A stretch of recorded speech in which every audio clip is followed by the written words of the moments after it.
Salut tout le monde. Aujourd'hui, une aventure de Rio et Jupa en compagnie du dromadaire et du grand papachyderme.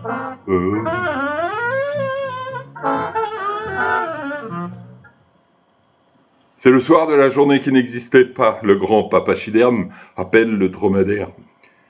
Écoute, je suis très inquiet. Il fait presque nuit et Rio et Jupa sont pas encore rentrés.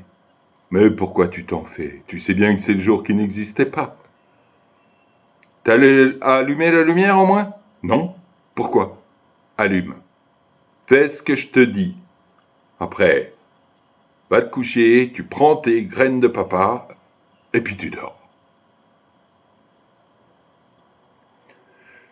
Tous les matins, des jours qui n'existent pas, Jupa et moi, on part toute la journée à jouer pour jouer à petit vélo dans les bois. Mes enfants, rentrez avant que je me fâche, nous dit notre papachyderme. Il nous casse un peu les pneus.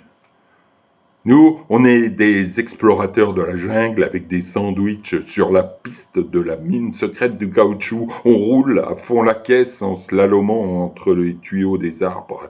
Seulement les guerriers multinationaux craignent qu'on leur pique leur fortune. Ils veulent nous géolocaliser pour nous zigouiller. Alors on s'enfuit au fond de la sieste pendant au moins 2 ou 3 heures. Au réveil, on s'est perdu trop loin, le jour tombe, la nuit monte, le froid gagne et la peur arrive. Jupa panique. Il faut courir à toute berzingue dans tous les sens pour arriver avant de se faire engueuler. On pourrait pas arriver après, plus tôt? T'es cinglé, cours, je te dis. Non. Si on fait ça, on risque de s'éloigner encore plus et on se fera engueuler parce que on sera perdu pour toujours. J'aurais jamais dû dire un truc pareil. Jupa s'est foutu à chialer. Écoute, voilà ce qu'on va faire. On va penser ensemble, tous les deux, très fort au dromadaire. Il a jamais peur, lui. Et là, je crie le plus fort que je veux. Dromadaire, qu'est-ce que t'aurais fait à notre place? Rien, bien sûr. Comme d'habitude, répond la voix du dromadaire. Tu vois, Joupi, on n'a pas le choix. On s'assoit par terre et on attend. Et là, on s'est fait chier, mais alors chier pendant très longtemps.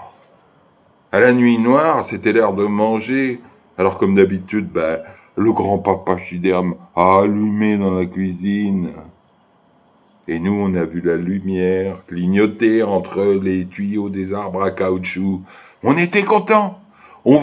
Non seulement on avait échappé à la géolocalisation, mais en plus, on était sûr de se faire souffler dans les bronches pour une bonne raison qui n'existait pas.